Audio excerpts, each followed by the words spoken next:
effort to better protect our employees to the hazard of dangerous gases in their work environments, System Services issues every operational employee or employees who are susceptible to hazardous gases a personal gas monitor.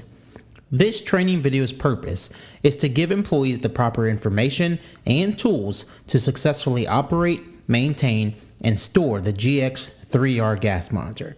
Please pay close attention to the entire video to ensure that you have all of the knowledge you need to operate, maintain, and store your personal gas monitor. Your personal gas monitor tests for 4 separate gases simultaneously. When properly calibrated, the machine will monitor for a lower explosive limit, the lowest amount of gas or vapor that is capable of producing a flash of fire when an ignition source is present. It will also test your oxygen levels. The safe range of oxygen is between 19.5% to 23.5%. If the level drops below 19.5% in your environment, you will feel like a fish out of water. If the oxygen level is above 23.5%, you will feel disoriented and sick. Both scenarios are life-threatening. Your monitor will also test for carbon monoxide.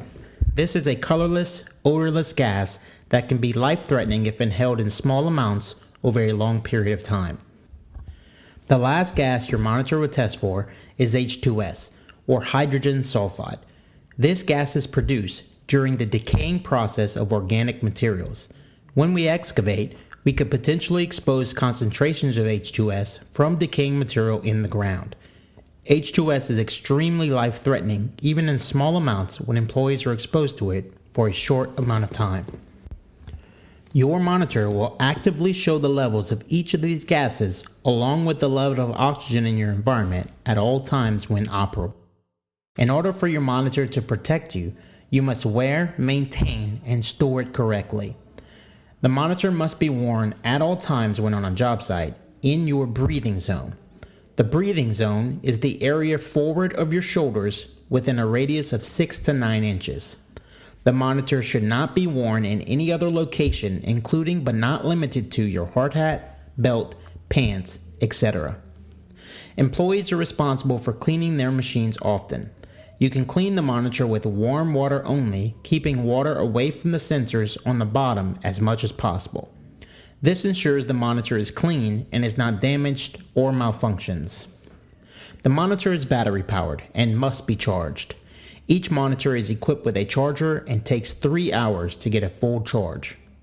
Once fully charged, a monitor will operate continuously for up to 24 hours. If charged for 30 minutes, the monitor should have sufficient power for 8 hours. Once the monitor is charged sufficiently, the light towards the top of the machine will go from orange to green. The monitor should be stored in an environment that is neither too cold or hot. The extreme temperatures of winter or summer can damage the machine. Each employee is responsible for properly charging and storing their monitor each day.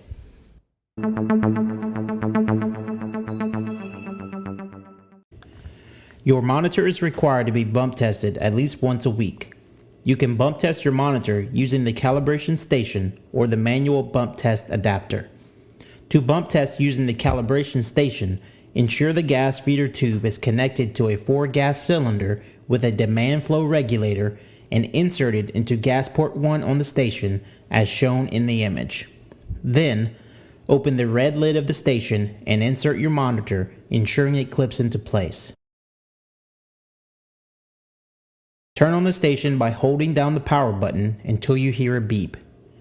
If your monitor does not power up immediately and beep, lift and reclose the red lid. To begin the bump test, press and release the bump button. The test will begin and you can watch the progress on the display of the monitor and the blinking light above the bump test button.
Once the test is complete, the monitor will beep. The flashing light will turn green and the display will show the results. You can also manually bump test your monitor. To do this, attach the manual bump test adapter to the bottom of the monitor. Then, while the monitor is powered off, press and hold both the air and power buttons together until the monitor beeps and powers up. Attach the gas feeder tube to the manual bump adapter. The screen will then display the word bump at the bottom. Continue with the bump test by pressing the power button twice until the bump test starts. The bump test will begin and run in the same fashion as it does when on the calibration station. The monitor will show results and power down when complete.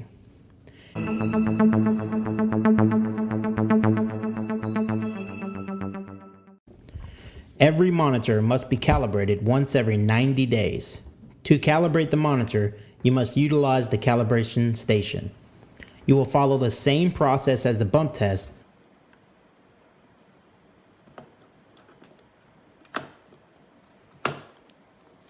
only selecting the calibration instead.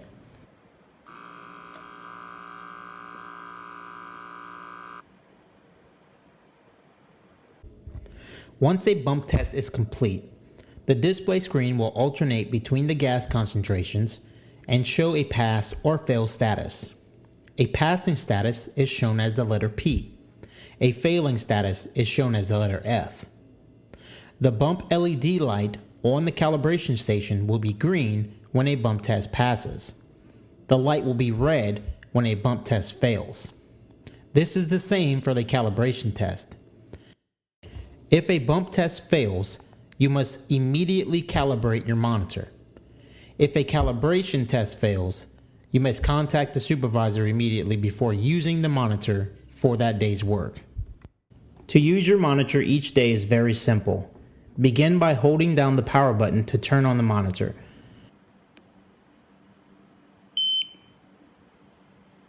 It will immediately display both when the next bump test and calibration are due. The monitor will then run through a series of warm-up phases.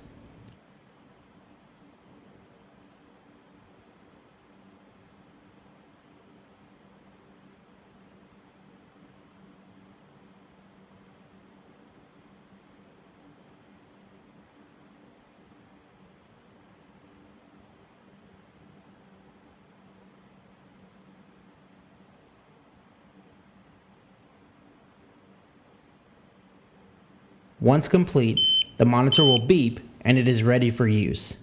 At this point, it will display an accurate reading of the 4 measured hazards. To power down the monitor at the end of the day, simply hold down the power button until you hear 3 beeps and the monitor is off. In the event that your monitor is triggered by an unsafe condition, you will hear a loud alarm and feel a vibrating notification. You can bypass the alarm by pressing the air button. If the hazard is still present, the monitor will again be triggered.